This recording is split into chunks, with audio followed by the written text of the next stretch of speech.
Leading with Culture is brought to you by Maslow Leadership. Visit maslowleadership.com. Aviso Wealth is a national integrated financial services company serving the wealth management needs of virtually all of Canada's credit unions, as well as a range of independent financial organizations. Aviso provides comprehensive services and solutions that empower Canadians to achieve financial well-being. Aviso was formed by the merger of three companies in 2018, Prudential Financial, Qtrade Financial, and NEI Investments. All three firms were owned by one or more of Canada's main cooperative financial organizations, the Credit Union Centrals, the Cooperators, and Desjardins. Today we'll be talking to Sherri Evans, one of the architects of this merger, as the SVP and Head of People and Client Experience at Aviso Wealth.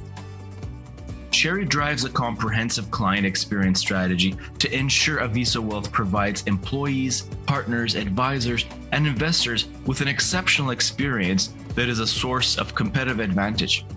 Her oversight of people and culture, client experience, and the brand and marketing communications teams facilitate this cultural alignment with internal and external brand building and effective communication across Aviso Wealth. Under her leadership, Aviso Wealth quickly achieved the Great Place to Work certification. Sherri is a member of Aviso Wealth's executive committee, and she also served as VP of People and Strategy at NEI Investments prior, which was nationally recognized as one of the top 50 great places to work in Canada. Her prior experience includes progressively senior roles with a major Canadian retailer and with a leading technology and financial services firm. Hello, welcome everyone once more to Maslow's podcast, Leading with Culture. I have today our guest, Sherri Evans, who's the SVP and the Head of People and Client Experience of Aviso Wealth. Hi, Sherri, how are you? Hey, Tim. It's so nice to see you. So nice to see you again. It's been a while. It has. Too long. Too long, right? Indeed. Well, I had a chance to work together with Sherri to let our listeners know during the Aviso Wealth merger project, which I was a lead consultant on.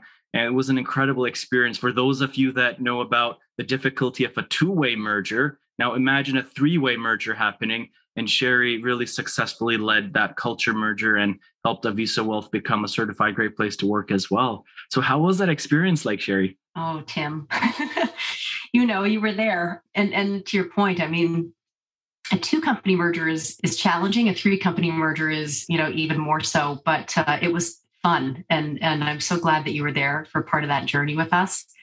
And we did hit that goal of becoming Great Place to Work certified. We had hoped to be there in the first 3 years, and we did it, but not without a ton of heavy lifting. And of course, it's difficult when you bring three very unique cultures together, three very successful organizations in their own right, to become one. It's a journey. It doesn't happen overnight. It was about being very purposeful around what it is that we were looking to achieve and who we wanted to become. And like I said, thankfully we got there. It wasn't not without a ton of hard work, but obviously with Great Place to Work as a partner, it helped us become very focused on kind of what our challenges were, what the biggest gaps were, and then how to action and get to the result that we wanted. So yeah, we got there. Exactly. I know I remember very well our executive retreats and working on the new values of the merged company. And it was, I think, one of the strategic points were that you were able to bring a strategic objective of becoming a great place to work and putting culture on the executive map. So putting as part of the core strategy, that was one of the big learnings from my side. Now I have so many questions I want to ask you, Sherri. And so I've just to let everyone know. So we're talking about culture transformation. That's the main theme of the day. And we have two angles of this with you. Number one, I just want to start with a few questions on the mergers, culture transformation, your experience on that. But actually, the big part is the post-COVID culture transformation. So after the three companies merge, we'll focus more on what's happening this post-COVID era. But starting with a three-way merger, bringing three cultures together, what did you learn from that process yourself as a CHRO? Patience, patience, and being planful. And you're not going to get it right the first time. And then it also, you can't please everyone all the time either. So you have to really understand what it is that you're looking to achieve.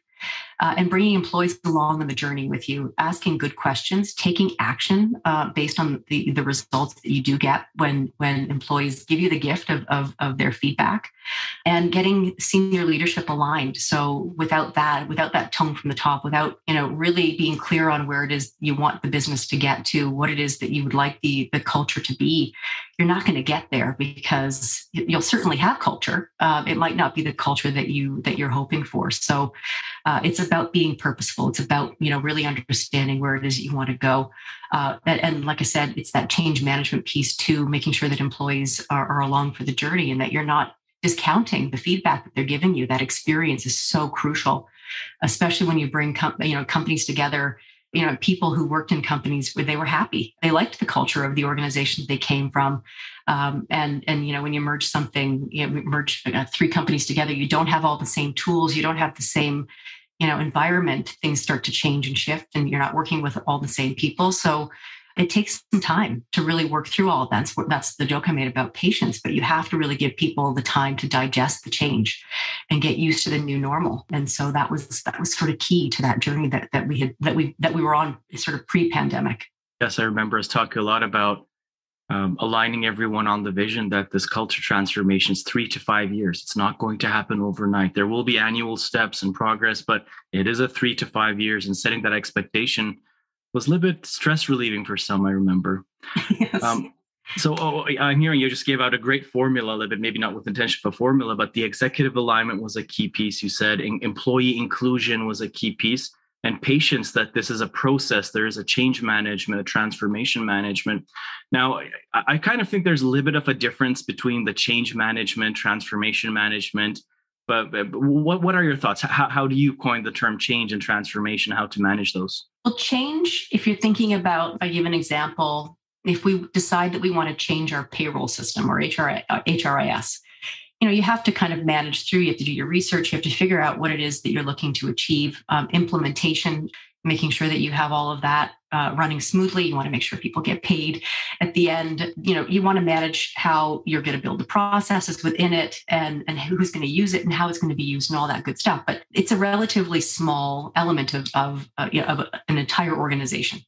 But transformation is something that generally touches absolutely everyone. So, if you think about digital transformation, it's building an overarching plan to operate in a different way. So how you would manage both of those elements would be very different. There's more sort of a micro implementation versus sort of a macro plan that you would have on a transformation side. So you want to be prepared, certainly, no matter what, but there's certainly more elements and more people to include when you're looking at an overarching kind of transformation across an entire business. Exactly. I like defining change as more of an incremental process, more focused on process.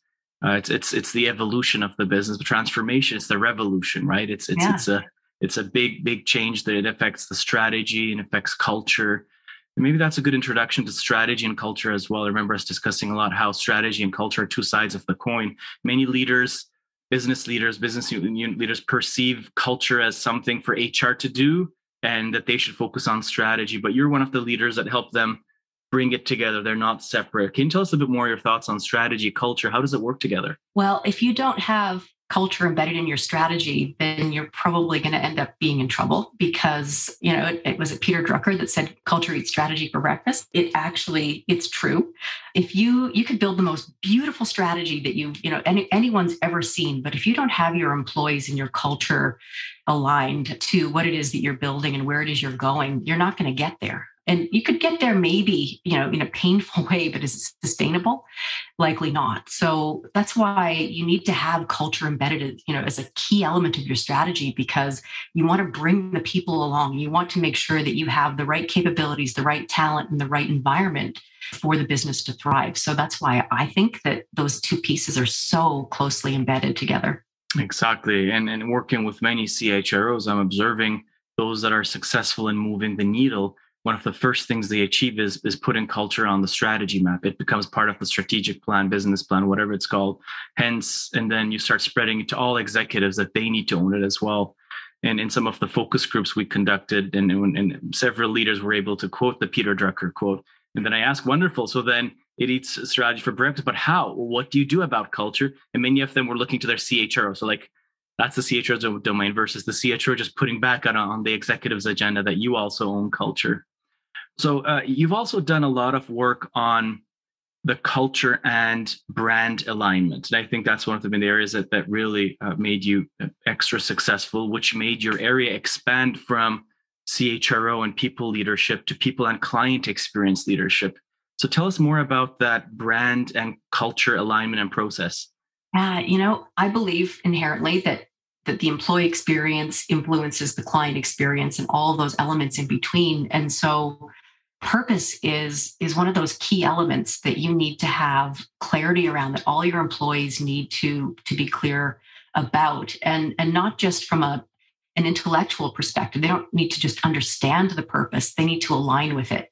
And so it's that notion of head and heart. And my colleagues are probably sick of me talking about that at this stage, but it's so true. And for us, we were a new organization 4 years ago, and then when the pandemic hit too. But what was clear to us was we needed to really define who we were, why we were in existence, what it is we were here to do, and how every employee influenced the success of the business. And so we created an internal brand. So as much as we were building external brands for each of our lines of business, it was also important to us that we created an internal brand that employees could rally around.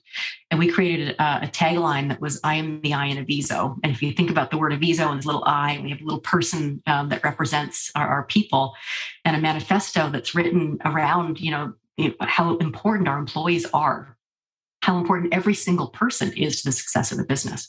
And that really resonated for people. They could start to see themselves, in that space and as a key driver for success for our business. But really understanding what it is that we're here to do was truly important to every single person that works for Aviso. And we did a cute little video too, which was fun. We launched that during the pandemic. It wasn't easy, and we asked for employees to send in their videos and little pictures and snippets and things that we embedded in all of that. So we were able to personalize it too, which was wonderful. But yeah, I think it really brought people closer together. It really helped our people understand what it is that we were here to do. And that was a key element of our success as well, I think. Thank you for listening to our podcast, Leading with Culture. I wanted to share what we do at Maslow Leadership in a minute. Many leaders are expected to manage culture, but are not equipped to lead with culture. At Maslow, we provide culture analytics, culture training, and coaching on how to lead with culture. In other words, we provide research and data-driven culture and leadership transformation. Our corporate programs include research in the design, where we measure the pre and post impact of our leadership and coaching programs. We have 3 pillars of our work. Number 1, culture transformation. Our research on the changing employee needs in the post-COVID era created a brand new approach called culture actualization. The employee engagement measures and systems we're currently using were designed 10 to 20 years before and are not capturing the needs of this post-COVID era. Leadership development. Leading with Culture and Leader as a Coach are our signature programs helping leaders on this next chapter. Number 3, coaching. We develop large-scale corporate coaching programs and offer ICF-accredited coach certifications. Reach out to us to get more information at maslowleadership.com.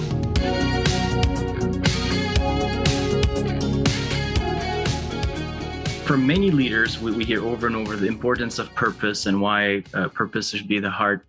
And many try to communicate that. And another key value of COVID has been better together. We are better together. One company, I've seen a lot of companies try that, but not be able to cascade that. You have been able to do that. And you gave us a couple of the tips of customization and hearing their voice. But can you tell us a little bit more? Like, how did you achieve really getting that to cascade and get embodied? It wasn't easy. When we first went remote, we were a company, I should probably just say, when the pandemic started, we were a company that didn't even have a remote working policy. We were, a 3-year-old company at that stage. That was one of those nice to haves, not absolute need to haves, because we were all in the office pretty much every day. And so for us, it was about really getting that alignment. We worked through an entirely new strategic plan using Miro remotely in that first year of the pandemic, and that, one of the key elements was that brand piece, the brand promise, and making sure that we brought employees along on that journey with us. But the video was fun to do, and I think because of the stage we were at, we were a few months into the pandemic. People had been working remotely. I think they were missing each other.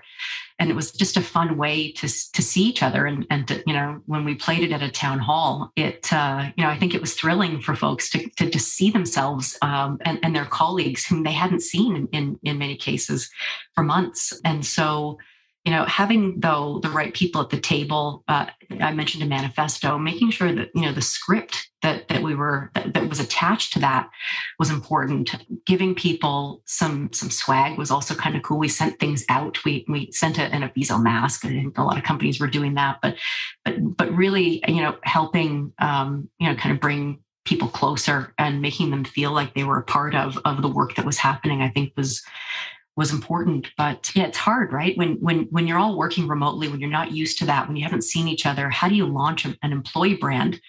And if you're in the office, you would hang posters on the walls. You would have kind of an in-office experience, which we didn't have to leverage. We could only kind of leverage this on a virtual basis. So how did we make sure that people were included? And that, that's why we asked people to send in their videos and their photos and we did, obviously a launch around it to help and, explain what it was that we were doing, why we were doing it, what it all meant, and how, it connected to each individual in the organization. So there was no magic bullet, I think, for us. It was right time. The process was inclusive, and we had employees involved in the video itself, and our marketing folks were just amazing with the work that was done. We had done some surveys, so we talked to employees a bit about what it is that they liked about working at Aviso, what resonates, what could we do better, and so we took some of that and we embedded that in that manifesto. So we I think truly represented what it is that we wanted to be, and it was, I'll be honest, aspirational. So it didn't represent who we were in that exact moment. It represented more who we wanted to be, and that was based on feedback that we were receiving, and as well, like I said in the beginning, we had done strategy work as well. So we had a very clear picture of the next 3 years and where it is that we wanted to go, and making sure that employees were at the center of all of that. Wonderful. Yes, the strategic clarity really helps. And I know how much you value data, both quantitative data, survey data research, also focus groups, qualitative insights, and putting it together to create the whole story. And I know how actually you've held other leaders accountable for the results. It wasn't just a score of the survey score just sitting on the PowerPoints. Like, you made them own it, and you give a lot of importance to internal communication. Those were some of my observations from working with you. I'd like to ask one question on this transition from, again, people experience to client experience. Now, financial services as an industry is pioneering that experience continuum. Not all industries are there, but there's this, in many organizations, there's this tension between marketing owning brand and purpose, and HR owning internal brand. What are your 2 cents on any organizations dealing with that tension? Well, I think it should be a shared responsibility, to be honest. I think collaboration and partnership is important. Marketing and HR have so much in common, and I think there's a great alignment that can happen if the two groups are working together. I'm lucky because we're part of the same division, and so we get to work super closely together. But and our head of marketing is fantastically collaborative, and so anything that we get involved in is you can always count on the right people being at the table. But I think that. And I also just really happen to love brand work. I think it's exciting, and being able to tell a story, visual story in some ways, or, and the power of words and bringing people in. But I just think that, it's a shame if marketing and HR aren't closely connected in an organization. There's so much to leverage from each other, especially when you think about internal brand and how you can really capture the attention of employees, especially when, HR generally has responsibility for owning, culture for an organization and marketing has brand. How you bring those two pieces together and create that internal brand is so meaningful and so important. So I encourage anyone who's watching, that works in marketing and or works in HR to really seek each other out and work closely together, because I think that partnership can be so incredibly successful for not just themselves, but for the organization at large. That's a great piece of insight. Thank you. So yes, the marketing teams, HR teams, they need to keep working more and more together and be great collaborators. Well, let's take a step towards the post-COVID era. So you just navigated through the 2-3 years of the three-way merger, and then COVID hit. How did COVID affect your culture? Well, like many, I think we thought it was going to be a short-lived event.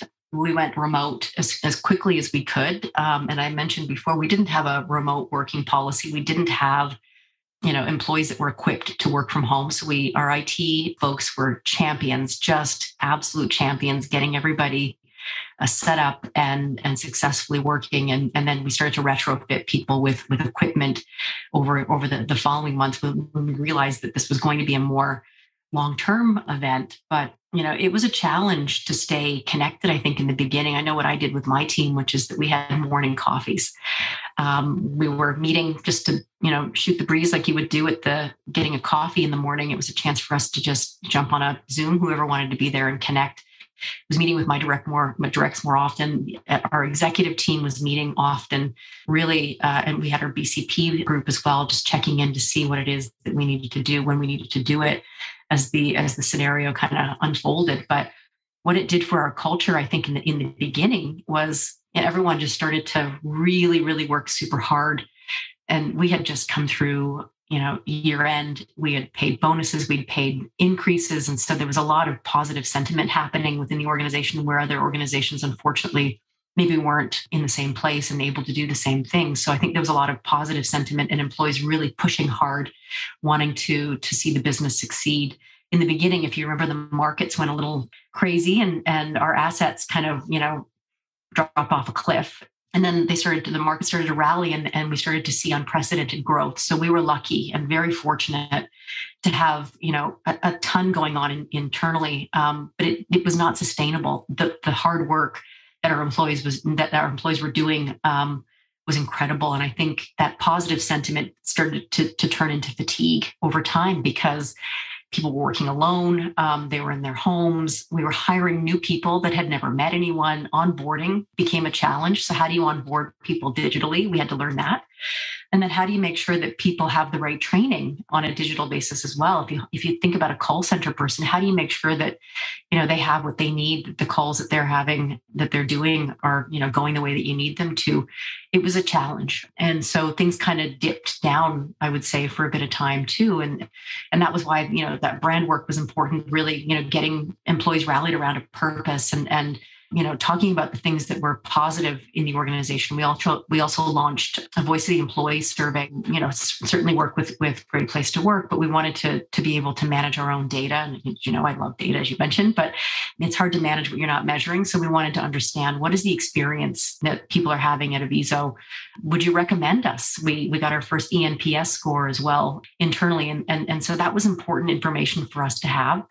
And then we really started to focus on leadership and management as well. So how do we enable leaders and managers to lead in kind of unprecedented times, in more complex times, without being able to see each other in person? And over time, we've done some pilots. We've brought people back on a limited basis to kind of see what works, what doesn't. And we've been kind of working through what it is that we think the culture and the environment of work would, what do we want it to be at Aviso? Sorry, when we think about future state, what is it we're building towards? So there's been a lot of alignment that's happened at the senior executive level, where before I think we were all in a bit of a different place. Like, this isn't going to last long, or maybe it will, but we're going to work remotely. No, we're all going to be back in the office in a couple of months. And so I think it's taken some time for us to really truly get aligned as a senior leadership team as well around what it is that we think is going to work for us as an organization. And just because another company is doing something different doesn't mean that that's what is going to work for us. So, there's been a lot, it's been 2 years. So we've had a lot of time to kind of work through some of those elements, but I would say that we're On the more positive side of the culture scenario, always room for improvement, always.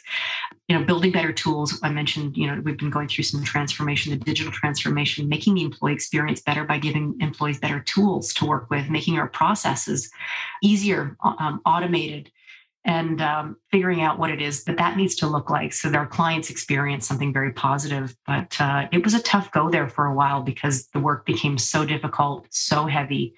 And it was all centered in a positive thing because we were thriving in an environment where a lot of organizations were doing the opposite. So it was a good problem, but it was a new problem for us. So, with anything, it took some time to really figure out. And I would say to you that we're still figuring it out. We're still, I think what we've agreed upon now is that we're going to do what works. We're going to ask questions. We're going to get feedback. We're going to, put some actions into play.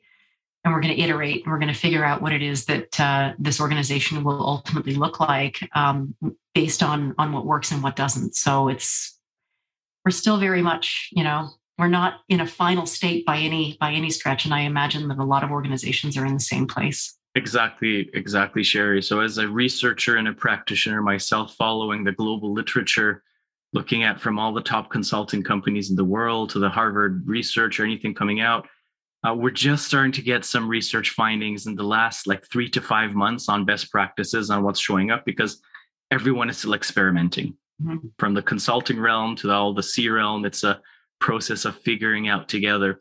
Now, what we know is that in the post-COVID era, the transformation is basically driven by two forces, the technology transformation, as you mentioned, and the culture transformation. So what are some of your guidances on how to approach transformation and how this digital and culture should work together?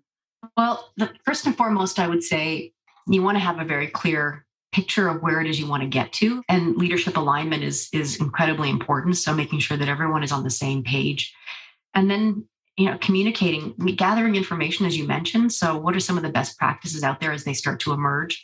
And what do the employees want? What works for the business that you're conducting? For us, the realization is that we've been doing really well remotely for 2 years. So instead of looking at hybrid, why don't we look at flexible? Why don't we let employees kind of decide what works for them at this stage? Why don't we kind of land in a place that, allows for us to be as productive as possible and provide the most amazing experience to our clients as we can possibly deliver by letting employees decide what works for them. And so that's kind of the place that we're in now.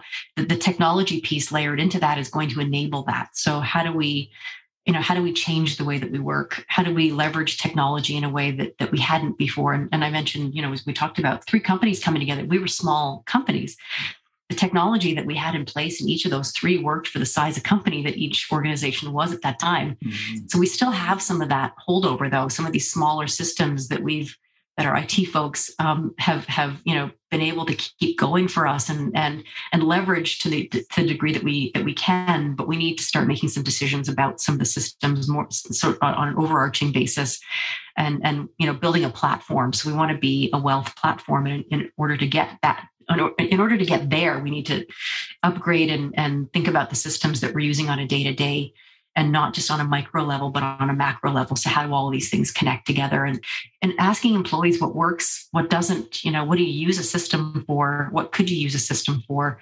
All of that is important, as you embark on a journey. And just like the culture journey we embarked on when we first came together, as we pivot and think about the next stage of our evolution, this technology element of how we do our jobs and how important, improving our processes are, and thinking about what it is that we need to do in leveraging talent, upskilling, and what does that all need to look like in order to get to where we want to go.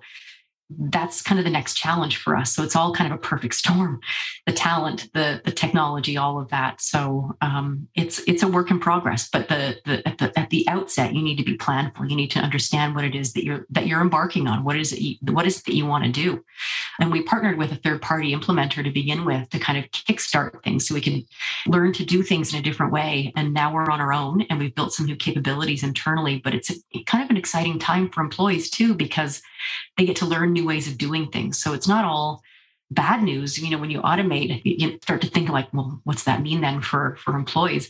It means that they get to work on more exciting things. The work is different. The work shifts and changes. So I think that also enhances a culture when employees get to see some career growth as well on top of all of that. So wonderful. And just work in progress. Exactly. But thank you for sharing your strategic thinking, having the end in mind, that clarity and that alignment, ongoing alignment. So we talked about the HR marketing alignment, and this taps into the HR and IT alignment probably in a way as well, right? So lots of collaboration happening in there. Thank you for listening to our podcast, Leading with Culture. I wanted to share what we do at Maslow Leadership in a minute. Many leaders are expected to manage culture, but are not equipped to lead with culture. At Maslow, we provide culture analytics, culture training, and coaching on how to lead with culture.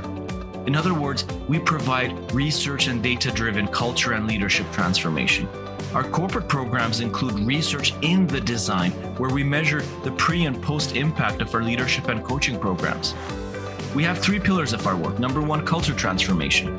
Our research on the changing employee needs in the post-COVID era created a brand new approach called culture actualization. The employee engagement measures and systems we're currently using were designed 10 to 20 years before and are not capturing the needs of this post-COVID era. Leadership development. Leading with Culture and Leader as a Coach are our signature programs helping leaders on this next chapter. Number 3, coaching. We develop large-scale corporate coaching programs and offer ICF-accredited coach certifications. Reach out to us to get more information at maslowleadership.com. Well, in our last 10 minutes, I'd like to shift into the idea of leading with culture. And I want to start exploring the role of leaders in leading with culture. Let's talk about the senior leaders or the executive leaders first. What do you think is on their plates in terms of leading with culture? I think anyone that didn't lead with purpose around, with culture in mind pre-pandemic is certainly now realizing that they need to be dialed into all of that. And of course, at Aviso, right from day one, we've been measuring and managing and taking action. So it's become relatively common for us, I would say. But I think now, because we don't have the advantage of running into each other while we get coffee and having those informal conversations, we have to, as leaders, lead with more purpose. We have to, even if we think about bringing someone back into the office for a day, are they going to sit on Zoom calls all day in the office? Or are you going to build something more purposeful for the times when you do have your folks come in? What is it that you're doing together? Are there one-on-one conversations? How do you engage people in a different way? Because otherwise they're going to be thinking, I could just do this at home. I could be sitting at home right now and not have had to have a 2-hour commute. So when you think about the culture that you want to build, how do you start to think in that way around what is that experience? Be more purposeful in the actions that you take, and really considering what it is that you what are employees experiencing and how can you help manage that and provide something that's more positive? So it's almost kind of little microcultures that build within an organization, because we are now not, and we've always been a national company. So there's always been kind of there's Toronto and there's Montreal and there's Vancouver, and you go into any of those offices and the culture is certainly slightly different. It's a variation on a theme, but it's even more micro because you're not seeing each other in the same way on an in-person basis. So you have to engage people and have purposeful conversations instead of those happenstance conversations that happened pre-pandemic when we were all together. So how do you engage people in planning sessions? What tools can you use?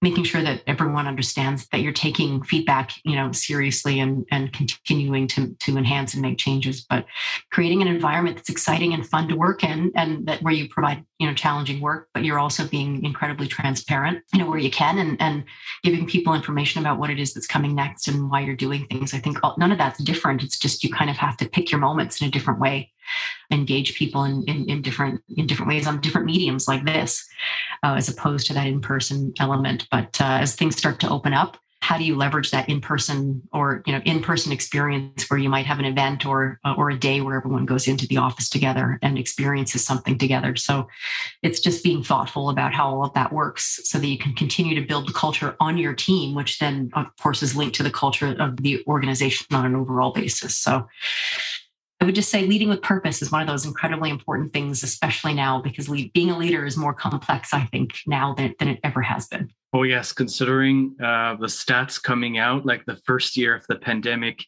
there was more burnout rates at all levels, all employees. Now this year, it moved up to leadership level. Like there's higher burnout rates for leaders as they feel a lot of weight on their shoulders, the business results, financial markets, supply chain issues, a lot of people and culture initiatives. What I'm hearing is it's a great point is that leaders need to think about what's the culture they want to see, what's the culture they want to role model. They need to tap into people, hear from people, think about these and consider the microcultures, subcultures, which is okay. Like that's something I need to frequently remind that, yes, we do want to build an overall corporate culture, but it's inevitable that you're going to have, whether it's regional or business units, some forms of subcultures, which is, so it's okay just to keep an eye on which ones are thriving, which ones are toxic, and manage accordingly.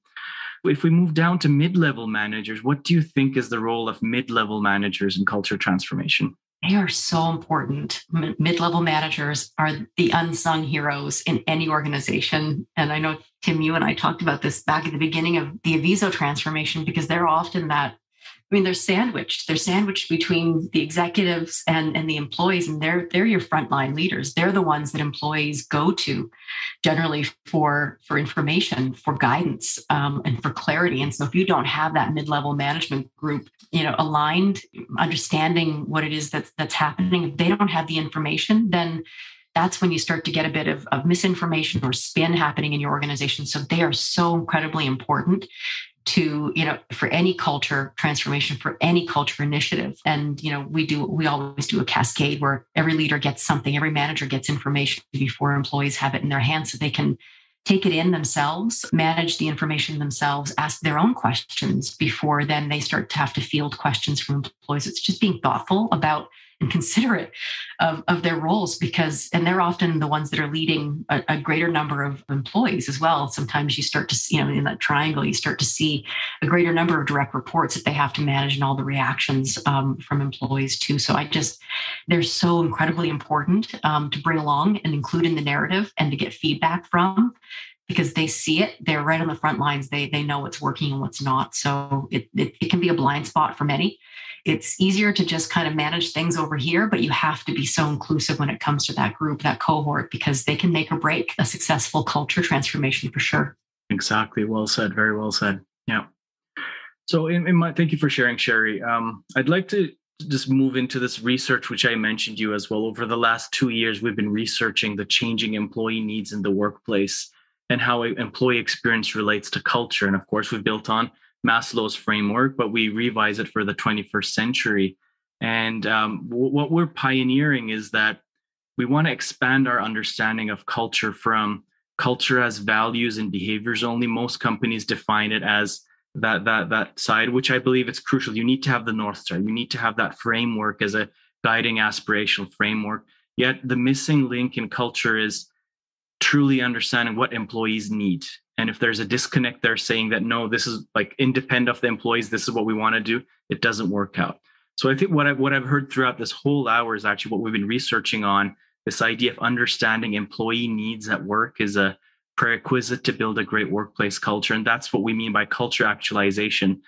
You help employees meeting some of their basic needs, psychological needs, and then their growth needs. Hence, you build a high-performing organization. So what are your closing thoughts on that? One of the first things I said was you can't please everybody, but you want to try to please as many as you can. I mean, you need to take that feedback seriously. And often, and what we've always done is group the feedback into themes. So, what are the common themes that we're hearing? So you get a really good understanding of what the majority sentiment is in an organization. And then certainly you can drill down into various areas as well, to kind of get more clarity and an understanding of what's the experience, what's the challenge, and how can we get in front of that. And as you know, the action plans that we've put in place have been different across various divisions in the organization. So what I might be doing in my own group might be different from what's happening in operations and so on and so forth, because the experience and the work is slightly different. And so you just want to be clear on what it is you're doing. But we also group things on a macro basis. So we look at what is the sentiment across the board, which allows us to build kind of broader strategy. And then the tactics kind of get applied within each of the individual areas. But it's so important. It's so important to understand what are your employees experiencing, especially as we think about the labor market, the Great Resignation, which has certainly impacted I think most organizations, and turnover is not a bad thing, but the kind of turnover I think many organizations are faced with now, including ourselves, is not okay. And so how do you get in front of that? How do you create an environment where employees want to stay, where they feel engaged, they understand what their future could look like, they're excited about the impact they're having on the growth of an organization, the success of an organization, because they feel very aligned with the purpose of an organization. So you invest in that experience and you're going to get that back by way of the experience that your clients are going to have, because those things are so intrinsically linked. So if you don't do the right care and feeding of your employees, someone else will. So that's just something I think that's probably abundantly clear for most people at this stage. But and I think HR folks are kind of going, yep, we knew this. But others outside of HR maybe didn't understand it to the degree I think that most people do now, because of this the churn that's happening in the labor market and just it being so highly competitive. So to be successful, you have to pay attention to what the employees are saying to you. It's as easy as it gets. Just ask them what they're thinking and then take action based on the information that you receive. That's just the bottom line. That's the best advice I could give anybody. Yeah. Exactly. Yeah. Well, Sherri, we talk companies study consumer trends on an annual basis, client trends, needs on an annual basis, what they need. And thank you for role modeling the idea that we need to do the same for our employees. We need to understand how their needs are changing, evolving, how the employee experience is changing, evolving. So thank you for role modeling, leading with culture, and joining our podcast today. Such a pleasure talking to you. Thank you so much for having me, Tim. I enjoyed this. It was great to talk to you. Thank you so much. Thank you so much. Take good care.